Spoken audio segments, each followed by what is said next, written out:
Thank you, everyone, for taking the time to join us today. We're really excited to go through our Ask Us Everything. My name is Keegan Cotton. I'm the Director of Customer Success for the Americas and APAC regions here at Guesty.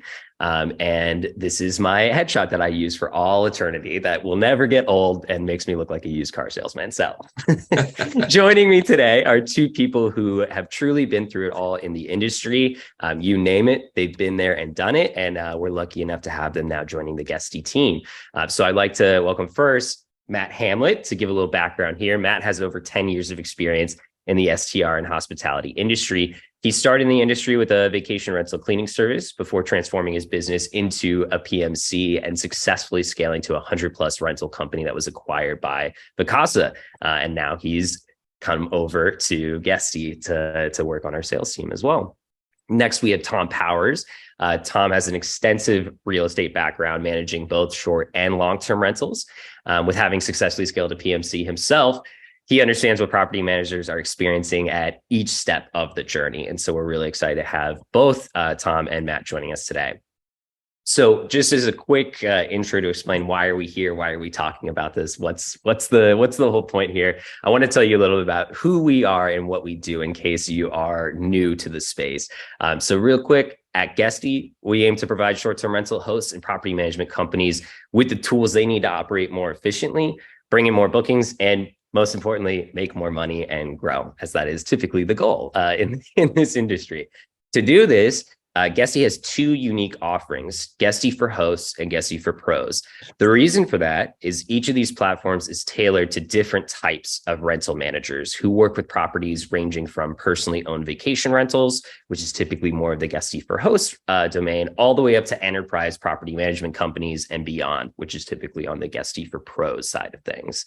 Both platforms are powered by our 200+ member R&D team, ensuring that all of our users are provided with the most innovative and cutting-edge solutions available on the market. So no matter how many properties you manage or what your goals are, or whether you're just getting started or you're a full-fledged property manager, within Guesty, we have a solution that's fit specifically for you. As we've been responding to feedback for the past years, as we've continued developing Guesty products. So at Guesty, we speak to hundreds of hosts and property managers on a daily basis. Just looking at my calendar from this week, I think I was speaking to over 20 customers. It's been a busy week. So of all sizes and geos, so they need to be able to be successful and operate efficiently. And my team and I get so many questions on a regular basis. We wanted to create an open forum like this where property managers from all over can have their questions answered by two true industry experts who've been through the gauntlet themselves. So in this way, you get to have the questions you have answered, as well as get the answers to valuable questions you didn't even think of asking because you don't know what you don't know yet. So with all of that out of the way, I want to say here's how today will work. Since we're kind of just loosey-goosey with the questions, to help structure the webinar, we'll go through a couple of key themes. Throughout these themes, if you have questions that do come up either from what's being spoken about or just a totally random question, go ahead and submit it through the Q&A. We may loop it in during that section. We may come back to it later, but that is open at all times. So we'll answer all the questions submitted for each theme. And then at the end, we'll have a more general Ask Us Anything, a catch-all, where we can answer any other questions that come through. So today's themes are first, thriving in today's macroeconomic environment. Second, revenue management and operational pricing strategies. And then lastly, growth hacking. So I want to go ahead and kick things off with thriving in today's macroeconomic environment. Obviously, very top of mind considering concern that's kind of in a global state, particularly in the US. So let's go ahead and start things with Matt. I'm going to kick this over to you. In uncertain economic times, kind of like where we're at right now, how important would you say guest loyalty is? And I want to dive into this a little bit more because I feel like when we talk about loyalty, usually you're thinking of larger companies, people who have a large customer base, but really we can have loyalty on different levels here. So I want to kind of chew on this question a bit. So in uncertain economic times, how important is guest loyalty and what tactics can property managers use to foster repeat bookings and positive guest experiences overall, based on your time in the industry? So it's vitally important. So with us, Uh, we've I'll just tell you about the company that I've used. I've used StayFi for years. StayFi is a company that basically collects data, just like Guesty collects, the data from a reservation, email addresses, phone numbers, and then by creating like marketing campaigns, we're able to market the previous guest, whether it's quarterly, a yearly deal, basically getting, if they've already stayed and had a great experience at your place, they're more apt to come back. We do get a lot of European guests, but then we also have people in California that are just coming up to Yosemite, monthly, quarterly. There's so much, but for us, it's always been we use StayFi, which basically when the guest goes into the unit, they have to sign in with their email address. That's how they get access to the Wi-Fi. The guest is able to opt out if they don't want marketing material, like all of that stuff. But the ones that do and have no problem, you're able to just market to them, which increases like the direct booking aspect. So with StayFi's functionality, more or less, you're collecting email address here. How are you assessing the likelihood that someone's going to be a repeat guest? Are you straight up asking them how frequently they come to the area? Are you just collecting emails and mass marketing and see who responds? What kind of strategies are you utilizing on the loyal customer discovery process, I would say? Yeah, we typically don't ask like if they're going to be coming back. It's more of a mass marketing. We're just gonna, now what we can tell is how many times a guest has booked. Those people, we're actually like, we have houses on some lakes here that are lakefronts. So every year in January, we automatically call the list of these repeat guests that have been coming to Bass Lake for 10 years, right? And they get first dibs. That's the loyalty part of it. They get first dibs to book the same house they've been coming to for 10 years. So over the years, you can create a list of basically, okay, these people always book this house on these days for 7 nights. But you just have to create that procedure and policy in January, we're going to call these 300 guests that have been coming here. And then you can mass market, your other properties just as bulk. Got you. So you're opening the door to loyalty by collecting everyone's email information, creating that kind of ecosystem where you're able to communicate with people who stayed with you previously, and then using reservation data through Guesty or through another system, you're able to see, okay, who is coming regularly? What are these different demographics? And can I get creative with my approaches to these more loyal subsections of guests that come and stay with me? That's really cool that you're able to do that through StayFi and Guesty in your current solution. Tom, how about on your end? Is loyalty a big key in your experience from the short-term and long-term standpoint? Did those ever blur together as a result of that? Can you speak to that a little bit? I would even say we should always include our mindset in the midterm rental market these days too. That is really kind of developed. If people on the call aren't familiar, midterm rentals typically going to be 30 to 120 days. And I think each sector of the market has its ways to do it. If we're talking about short-term rental and loyalty, when I was running a bigger brand right outside of Charleston, South Carolina, on an island outside of there, we would definitely go for that repeat customer business. We would have lots of signage in the unit to remind them that they would get a better deal next time if they book directly, to please share that with friends and family. We made it really easy for them to join our social media, which I personally, frankly, I think Facebook's all you really need to do from a connection standpoint. This is typically an older crowd. Like, these people that might share this, they're not TikToking or something like that. You don't have to lose your mind trying to keep up with every social media trend. I think you need Facebook, a good YouTube page. I'll vibe on that in a second. And maybe Instagram at the most, perhaps Twitter. That's about it. other than a good, even if you're just a one property owner, a decent single page website for your property with that name in the URL that you can easily share. You've got to give people something that's easy to share.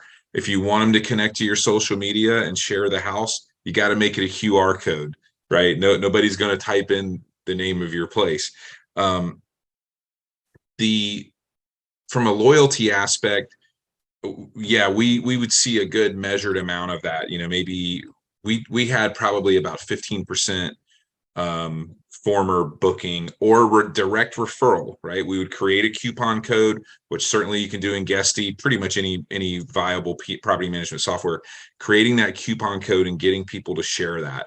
And whether it's your own properties, yeah, that's good marketing, or even if you're managing properties for somebody else, getting that owner in the mindset that, hey, there's no such thing as a free booking out there, right? Mm-hmm. Even if you mark up the fees and get the guest to pay it or however that works, you do have to pay to stand out.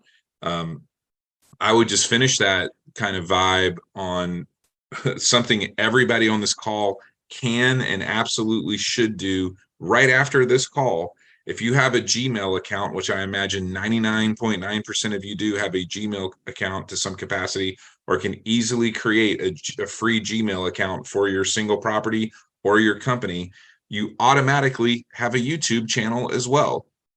What's the number one search engine in the world? Google. What's the number two search engine in the world? YouTube. That happens to be owned by Google, right?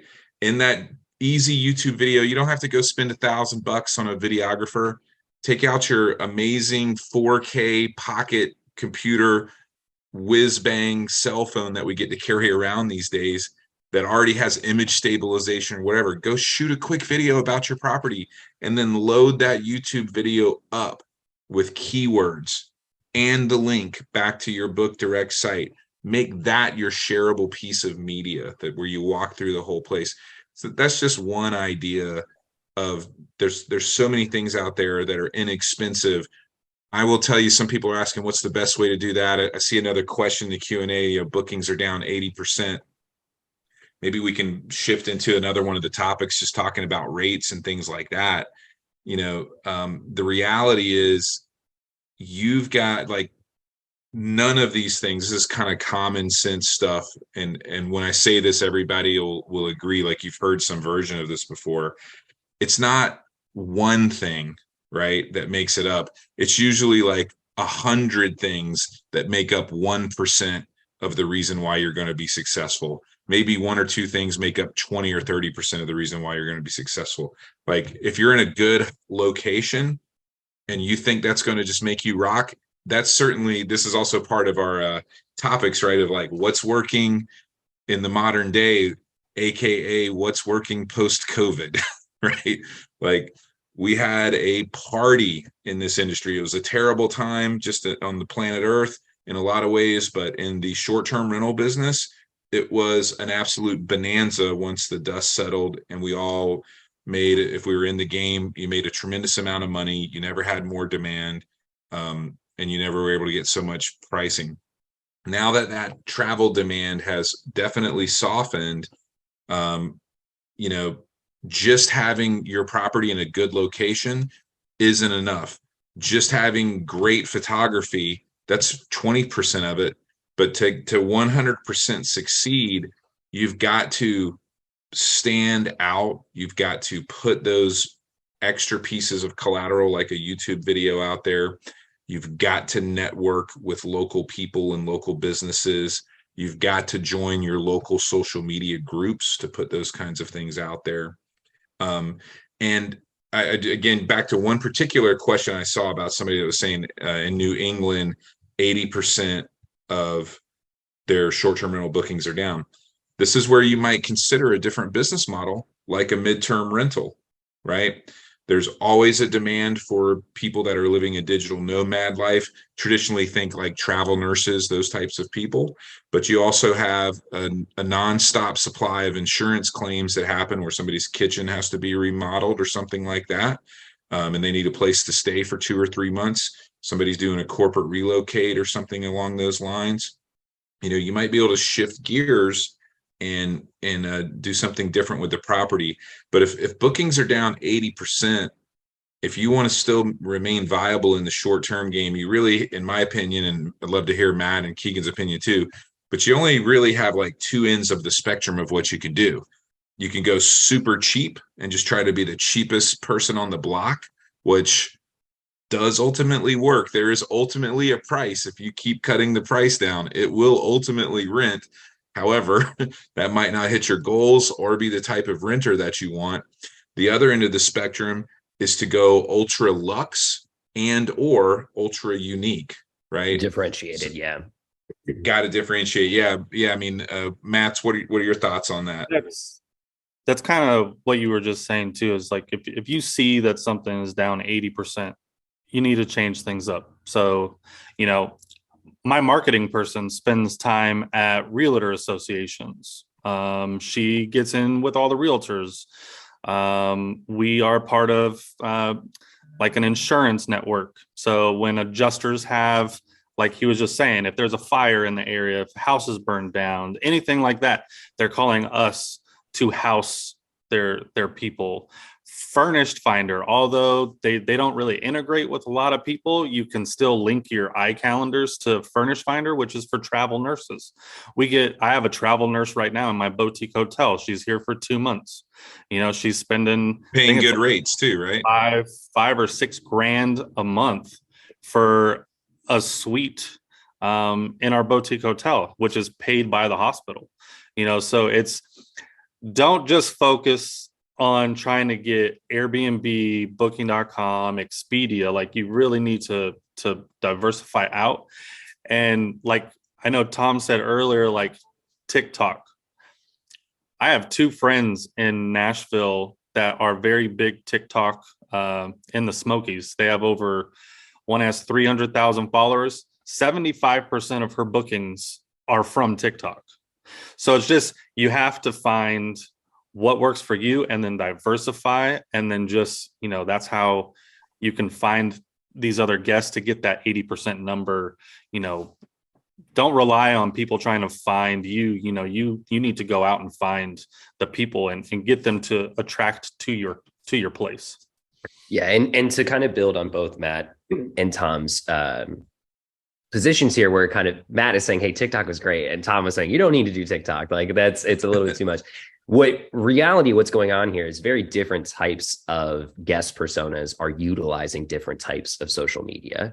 So right. You may not know immediately out of the gate. I see a question here that has a lot of upvotes that I want to talk about a little bit here, which is, how do you differentiate yourself in a competitive environment, especially before you even had a booking? If you're brand new in the space, what does that look like? In this industry, in my experience, especially in the current climate, I would say it is a time of experimentation. It is understanding what is your geo that you're located in? What are your properties more attuned to? What demographics do you hit? If you have like a very unique selling point or a very beautiful location, and you're looking at social media, you may want to consider who are the types of people that are going to be looking to stay here. Are they on the older side? Are they on the younger side? Are they, what are they looking to accomplish while they're here? That can help give you some ideas of what demographics you're trying to target, and you can be a lot more intentional with that. If you're just trying to broad appeal to everyone in a market that's, I wouldn't say getting saturated, but it's getting saturated to a point where you do need to diversify and you do need to stand out, as Tom and Matt have both said. I think that is where you need to be paying attention to the people that are coming to stay with you naturally. Where are you seeing success? If you're launching paid ads campaigns, where are you seeing the most click-throughs? Where are you seeing the most conversions? So on and so forth. You kind of need to figure it out for yourself, because varying factors depend what personas are going to be attracted to you, and the only person that can really figure it out is you as the business owner. So Matt and Tom, I kind of want to kick this to you. The question I'm referencing, I'll just read it in full because I thought this got multiple upvotes and I think it's very timely. Do you feel like the STR market is reaching saturation? How would you think about revenue projections given the reported drop in ADR across STR platforms? And what are some ways to make your listing stand out in a more competitive environment, especially before you've received your first booking or review? Very important question for everybody to understand. So the first thing you've got to determine is whether your property is a commodity product or if it's a unique product. And what I mean by that is just a commodity is just a basic thing, eggs, gas, whatever. A commodity product in the short-term rental space, this is maybe like a 2-bedroom condo in Gatlinburg or Panama City Beach or Daytona that's just got basic furnishings, and it's competing at the bottom of the market for just nightly rate, which means you're also just competing against hotels. Your only way to stand out is price. So that's the first question, is to really be honest with yourself and see what you've got there. What can you do to make your property stand out, not only digitally, but just in general? I mean, digitally is where it's going to start. You've got to have some kind of cool outdoor situation going on. You've got to have excellent photography. It's all those things that play into it. I think the conventional wisdom, I look at a lot of the numbers across the southeast of the United States, which is a good bellwether for the marketplace in general. It's something like 20% down from the height of things. And it's something like, in most cases, it is a little bit higher than 2019. The problem is so much other inventories come in. So a common fallacy that people make is like, well, it's only down 20%, so that means I'll still get 80% of the money I was projecting. And that's not necessarily the case. A really nice property that stands out and really catches people's attention, they'll get 100% of the bookings still. So you might only be getting 40 or 50% of what's left over, and then you're competing against the hotels and everything that are coming after our industry with a vengeance. The other thing I'll vibe on, and I'll shut up for a second, but it's not just nightly rate that matters, right? You've got to be hyper realistic and also know your local marketplace when it comes to cleaning fees, damage protection fees, insurance, things of that nature, how your taxes are being displayed versus how other people are displaying that. And then kicking up your amenities as well. So it's not just that nightly price, right? If you got a really, really cool looking place, or if it's somewhat basic place, but you can add some kind of extra amenity, attributes, tickets to something, bicycles, something like that. You've got to give a little bit more, and you've got to realize that it could be your extra fees that are holding you back. So just to keep those kind of things in mind. A lot of the pricing software that's out there, Price Labs, Key Data, things like this, I love all that stuff. I use all that stuff too, but they typically don't take into account your extra fees. So be very careful about that. I think that's a great point. Understanding what exactly is your guest seeing when they're going to book on different platforms. This is actually important to know how different channels do actually behave. Airbnb, for example, when they look at their nightly rate, when they go to book, the additional fees don't actually show up front. Once they confirm, you can expand their invoice and they'll see the additional fees, but it doesn't actually show up front as, hey, damage waiver or whatever it may be. On other channels, they will show it up front. And so guests are able to see what are these extra fees that are tacked on. And there are kind of varying strategies even within that realm to determine, hey, do I want to break out my damage protection fee? Do I want to bake it into the cleaning fee so it doesn't look like I'm surcharging here? What's my approach based on the demographic that I've had the most success with in this area? Matt, do you have anything to build off of there in terms of kind of, if you're just getting started, you haven't gotten your first booking or your first review, what recommendations do you have in terms of someone standing out and kind of making a splash on their entry into the industry at this point? Mine has always been understanding your market. So wherever you're going to buy, I mean, really you're starting off because you have to get the property. If you come to my property or my location and you tell me you're going to buy a 3-bedroom, 2-bath, I'm going to tell you don't. Because I can tell you right now, because I looked the other day, there's out of 800 places to rent, there is 631 3-bedroom, 2 baths. So Wow. now you're That's the commodity competing product. against 631 properties.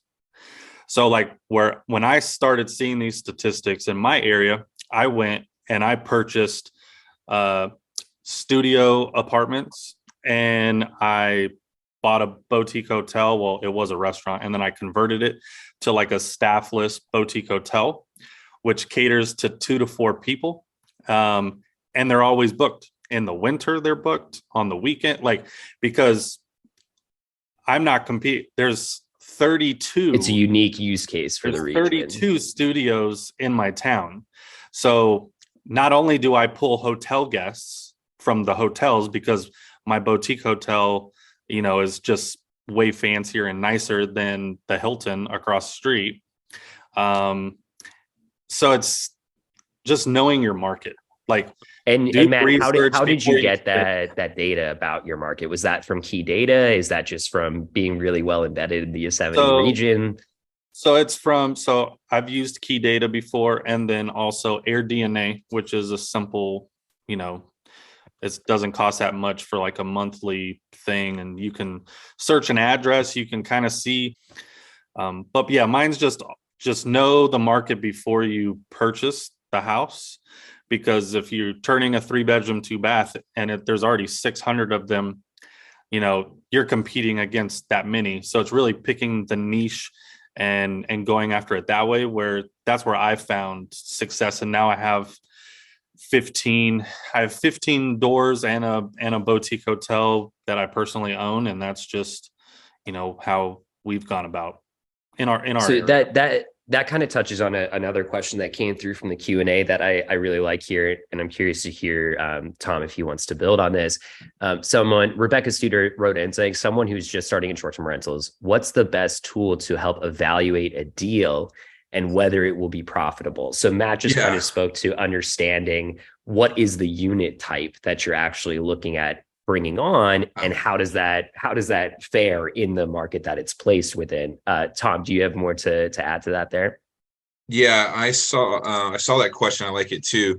I'm going to type. Everybody can see in the chat, I think, right? Or is it just in the Q&A? I believe everyone can see the chat. I'm going to put in a website that's good. I mean, key data and stuff like that's okay. There is a company that specializes in this, though. It's called ProperSum, if you've ever seen them. Basically, it's a listing site where short-term rental and income-producing real estate is listed. And then it also has a basic rental evaluation tool. So you can check out propersum.com. They're pretty neat, and they've got a nice tool evaluator. Now that's going to show properties that are already for sale. I think the best way to, oh yeah, thanks for sharing that back out.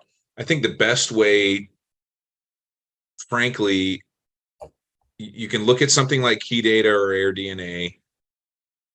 Start with the basics. The bar napkin math basics is that property needs to generate 10% of your investment cost in gross rent revenue, or it's just a non-starter. And what I mean by that is, like, if you've got a leverage property right now at the current interest rates, it's a little tough. It's possible, but you better get the deal of the century when you buy.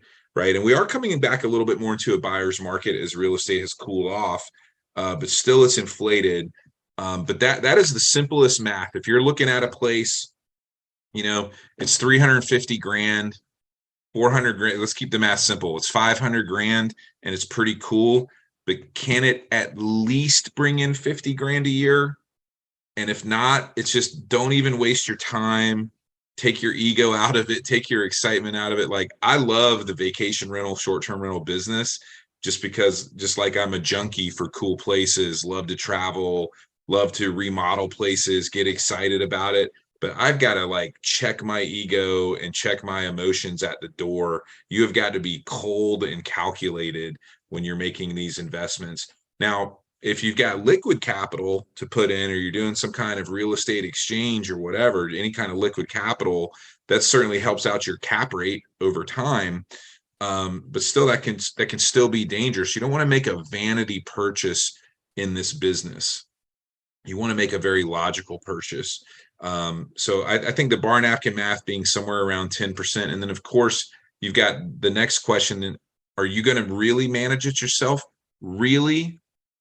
You know, are you really ready to do it? Are you really ready to be an owner operator, or are you going to step back and let a professional property management company do it for you? I have definitely done both over the years. Currently, I'll vibe off of what Matt said too. Like, he is so right about knowing your market. In his market, it worked out great to have a smaller room type inventory with the studios and the one bedrooms.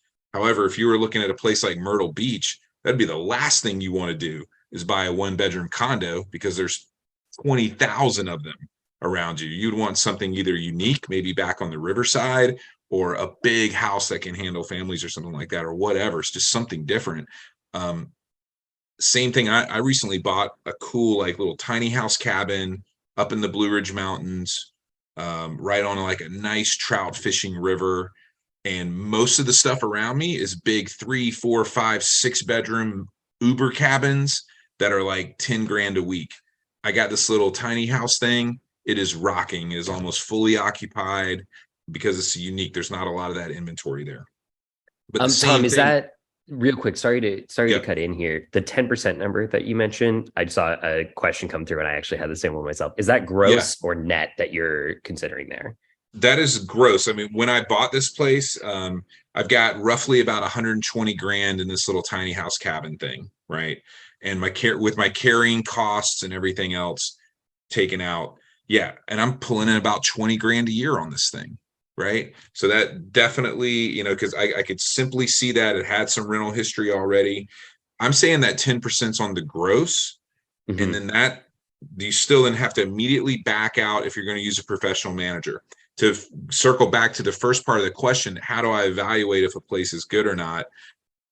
There's, in any good developed market, there's going to be at least 2 or 3 good professional apex professional property managers that will give you a decent rental projection. You've got to look at anybody's rental projection and understand you're talking to a salesperson. But with most professional, smaller local property management companies with a good history in the area, they don't want to take on a property and overpromise somebody on a price.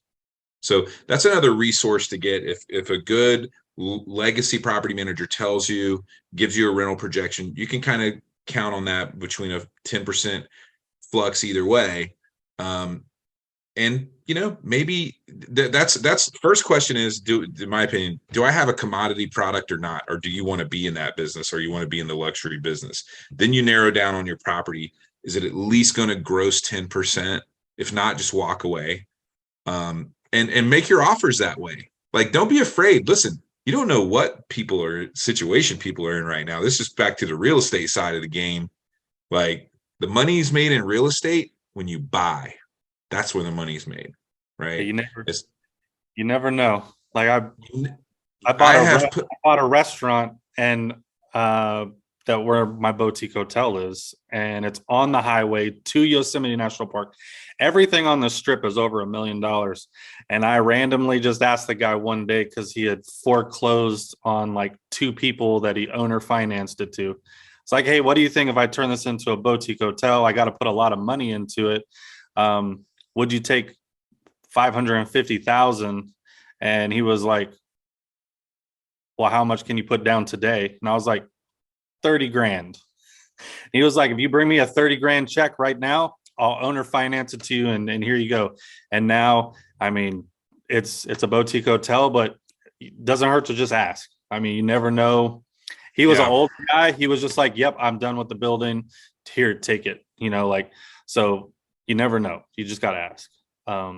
If you're looking to buy any kind of property like this, just realize your average run-of-the-mill real estate agent is not going to be helpful at all with something like this, in my opinion.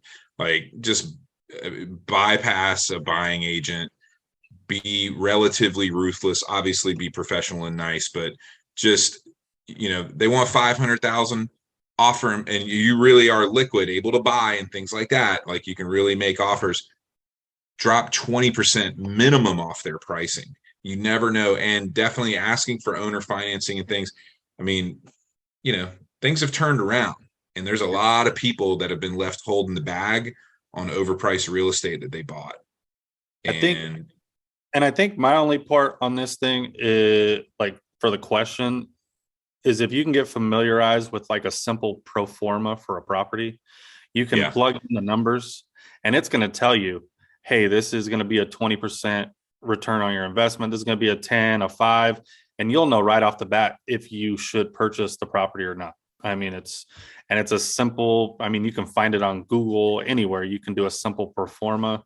And that's how you really know. I mean, at least for me, I just plug it into my little formula, and like Tom said, if it's under 10%, like, I'm not going to waste my time and put $500,000 into a property. And then you got the boutique hotel where I bought it for a really good price, put $1 million into it, and I think my ROI on it is like 38% or something like that, because it makes ridiculous money. So, pro forma. That's that's the highlight note there. Awesome. We've kind of naturally just blended all these topics together, I think, in terms of revenue management, growth hacking, and the macroeconomic environment that we're in right now. But something kind of more focused on the revenue management side of things that we've kind of touched on a little bit throughout the conversation, but I really want to dive into, because I think in the current state of the industry, it can be a little bit intimidating to get into the game. And what I'm kind of hearing from Tom and Matt, and I've actually experienced myself just from talking to customers, is oftentimes the larger a company is, the harder a time they have to accurately price their inventory in specific geos, especially if they're spread across a region, like spread across the US, for example. So Tom and Matt, you talked about tools like Prize Labs, Beyond, et cetera. Can you give me one or two key tips that you would say how to differentiate yourself as a property manager from the rest of the pack that might just be solely relying on an algorithmic pricing tool, or they're worried about a larger competitor? What kind of steps can they take to be sure that they are really in tune with their local market and can give that attention to detail that can differentiate smaller operators from your Vicasas and other larger operators? If you guys are looking to grow, there's one question on here that I'll answer with this too, from Monica Elroy, denizen about Guesty for Pros, Guesty for Hosts. If you are looking to grow and acquire other properties to manage, you're in a fantastic time. And frankly, Vacasa, if you're in a market with a big Vacasa presence, congratulations. If you want another 20 properties to manage, just like keep in touch with us. We'll tell you exactly what to do. I mean, the time is so right. The way to stand out, the way to differentiate, is to completely lean in to the fact that you're a small operator, especially if you also are owning and managing, one or two properties yourself. Now you're on a peer-to-peer level. You're eyeball to eyeball with that property owner, because you're a property owner too. You can authentically say, hey, if you're letting me manage your property, I'm going to treat it just like one of my own properties. Okay. It should be your number one lead source, just like Matt is saying. And this goes to, if you're in a market, even if you got a much larger player too, if you got somebody that's managing over 200, 300, 400 properties and higher, a lot of those companies can be great legacy companies, but at the end of the day, that person still is just a number, and they're typically dealing with an employee level person. This is the verbiage that I would be using too. If you sign up with me, you're not going to be dealing with an employee level person. You're going to be dealing with an owner level person, right? That is going to take care of this place, not only from the financial side and the marketing side, but even just maintenance. I mean, I have flipped a lot of houses. I've maintained a ton of properties. I can sometimes play handyman myself. I'm going to make sure your property's good, and tight and kept up. You can really look at me more as like a steward of your property, right? So you just need to lean right into it and use simple verbiage like that. I'm going to take care of your property just like it's one of my own. And I grew a lot of properties with that simple line, and now then you want to back it up. And shameless plug for Guesty and all of our partners that we're connected with is you can say to somebody like, hey, if you're considering a company like Vacasa, they are a really big company. They're the largest one. They do have a lot of good tech and marketing. What's cool about me, though, is I use the #1 property management software in the world, Guesty or whatever. You use a good property management software. I use the same type of technology I'm subscribed to, and I use the same kind of marketing practices and pricing tools and things like that. All that stuff has been available to our industry now for a couple of years. And I keep on the cutting edge of technology, but I purposely keep my company small so I can provide excellent service. So if you go with me, you're not going to miss out on any technology, but you're going to get a better service. And whether it's Guesty or somebody else, that's all your pitch needs to be. Now you can then market to people specifically and stuff too. But I will say real quick, Monica asked this question. She said, I own 2 properties. I'll be adding more with co-listing and hosting on owners. Is it best to start with Guesty Pros or Guesty Host? You should start with Guesty Pros. Now, I work in the Guesty Pros section, so I'm a little biased, but you should absolutely start with Guesty Pros. If you're going to be doing more than a couple of properties, especially if you're going to use some of our other features like our Guesty Pay and our Guesty Damage Protection, things like that, it will cost slightly more, Monica, slightly, but so slightly more. And as you scale up and add more properties, it actually would cost less over time. And you might as well start with the Pro product and get the extra features and benefits that it does. Yeah, there is often on our website, for example, and even in this presentation, I shared the best parameter we usually look at for making the determination between Guesty for Hosts and Pros is number of properties. But there are situations where as soon as you're adding a layer of complexity to your business, where it's not your self-owned properties or you're managing a set of inventory for one specific owner, once you start bringing in multiple owners, multiple types of inventory, even if it is at that smaller number, that's where the extra functionality from Pros can really come into play. So something that we talked a lot about pricing, differentiation. One core aspect here that hasn't come up, but I'm seeing become increasingly, well, not increasingly, it's become much more significant post-COVID than it was before, is the concept and proliferation of last minute bookings. Prior to COVID, when we're looking at booking windows, which is a metric that determines how far in advance from the prospective check-in date is your guest confirming their reservation. And due to the uncertainty of COVID and people not knowing, am I even going to be able to travel because of restrictions, or I might get COVID or whatever it may be, we were seeing a massive, massive jump in this 0 to 7 day booking window, where it was, for most customers with us at that time, it was over 50%, if not 70+%. That number has not fully gone down post-COVID. Call it what you want. Maybe people are a little more spontaneous now because they're holding on to every moment they have just in case, but there's a lot more flexibility in last minute bookings. Matt and Tom, have you guys experimented much with last minute bookings, pricing strategies based on booking window? Can you speak a little bit to that? Because I feel like that's kind of the most straightforward strategy for revenue management that can have a massive impact on occupancy overall. So the most worthless thing in the world that is worth absolutely zero is a unbooked night in your property if that day has gone by, right? Like you can't go back in time. So it is literally worth zero. That's one end of that spectrum. The other end of the spectrum is you make it too cheap, you're going to have insanity and chaos. And it's just not worth it at all. It's almost better to let the place rest. That being said, yeah, I mean, plenty of digital tools out there. I would typically, myself, I'm the type of person that I do want to capture every dollar within reason. Like, I don't want to rent a place for $5 a night just to have occupancy, something ridiculous like that. But I will definitely, I've got my parameters set that within a 7, sometimes 10 day window, just depending on the market, I will cut down pretty cheap. I'll cut down about 25 to even 35% off of my normal target to really fill it up.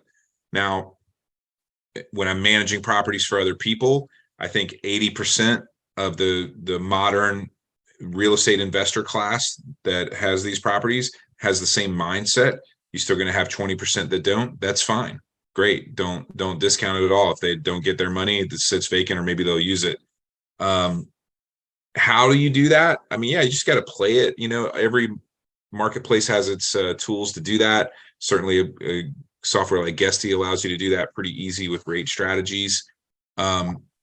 This is also where you can post into some social media groups and things like that can help, as well as making sure that, you know, if you're in a market with other property managers, you can do this. What I'm about to tell you, some property managers don't care about it, some do, but you can offer a 20% to a 30% commission to a property manager and just let them know, like, hey, if you guys get filled up, especially on a busy weekend, if my place is open, here's the link to it. I will pay you guys a 20-30% commission, you know?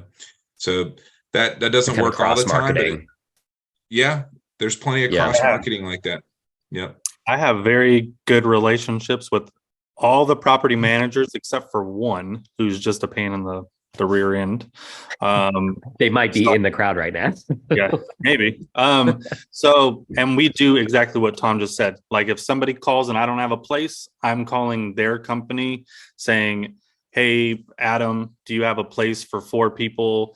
They do the same thing with me, because at the end of the day, it's the guest experience. I'm very big on the guest experience. So if they're touring this area, I want them to tell their friends. If they can't find a place or have a bad experience, they're not going to come back. They're not going to become a loyalty guest. They're not going to tell their friends. And if you do it the opposite way, oh, Matt over at the Four Daughters, that's my hotel, by the way. Matt at the Four Daughters sent us over to this guy and they got us a house and blah, blah, blah. And then if they ever come back, they're going to call me again. So it's another way, creating guest loyalty by just giving them the best guest experience possible. So awesome. All right. Well, we're in the last 5 minutes here. So I kind of want to do a little bit of a lightning round and just run through as many questions as we can as quickly as possible. So one question that came through, I've seen a lot of technical questions coming through in the Q&A, which is great. People wanting to learn more about, hey, how do I do this specific thing in Guesty for Pros or Guesty for Hosts?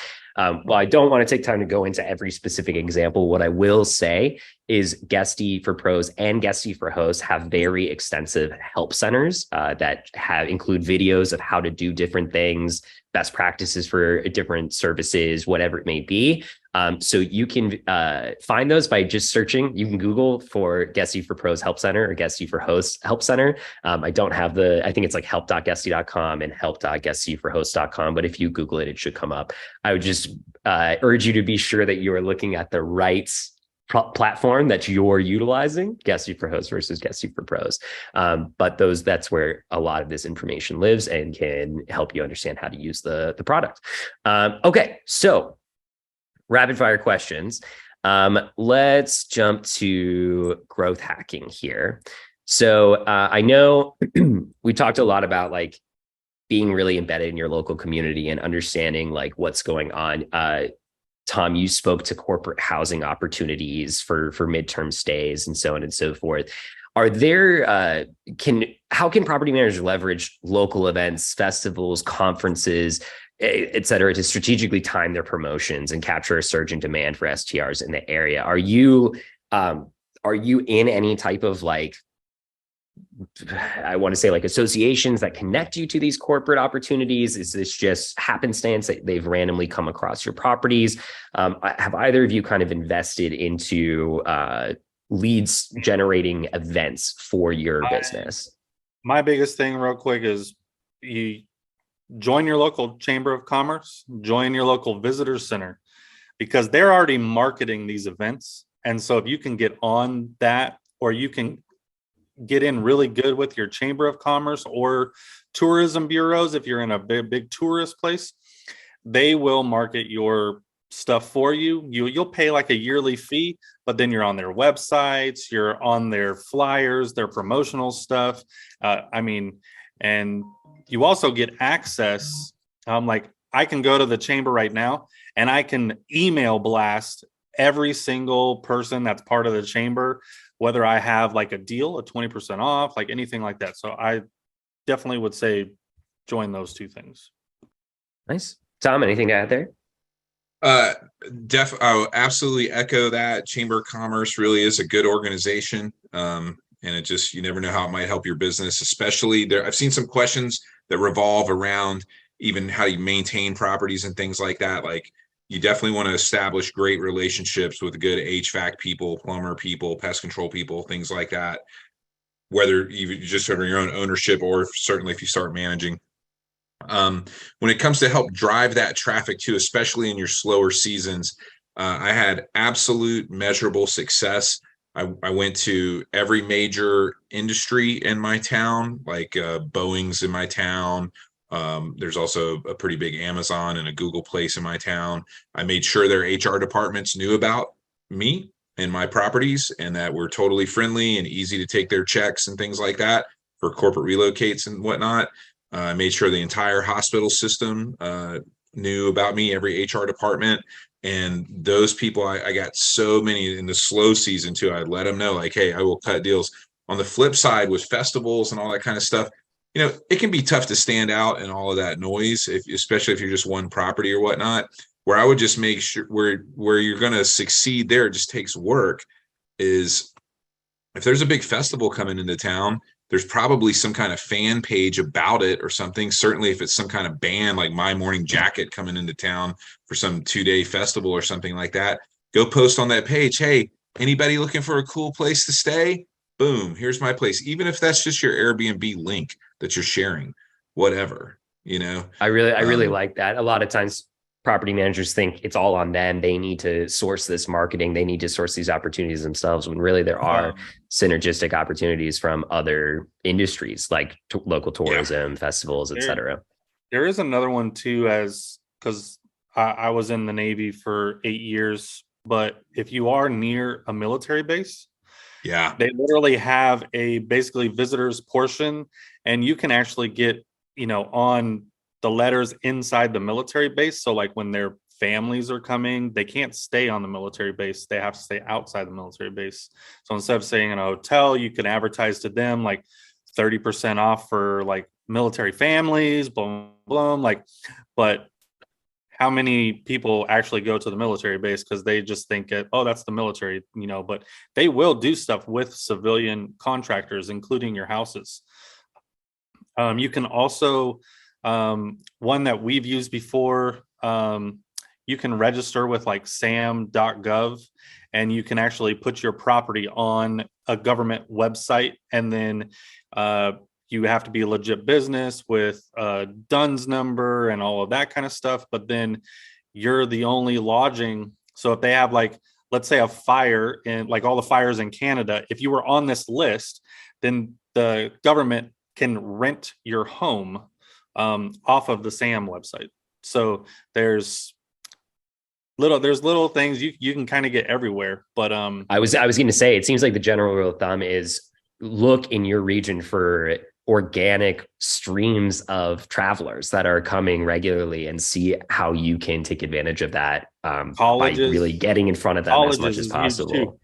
Parents visiting people at college, go into their human resource department and see what you have to do to get on these flyers so these parents can just, for like a parents weekend or something along those lines. Absolutely. I do have to, sorry, Tom, one last comment, and then I do have to cut us off here. No, I was just going to say, so many good questions. Like, anybody out there that wants to brainstorm with me or Matt, just book a time with me or Matt.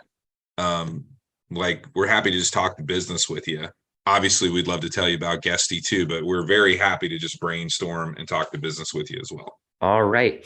Well, thank you to Matt and Tom for taking the time today to go through these questions. Thank you to everyone in the audience. We really appreciate all the questions coming through. Hopefully you learned a thing or two today. And if not, hopefully you can schedule some time with Matt and Tom to get some more learning done.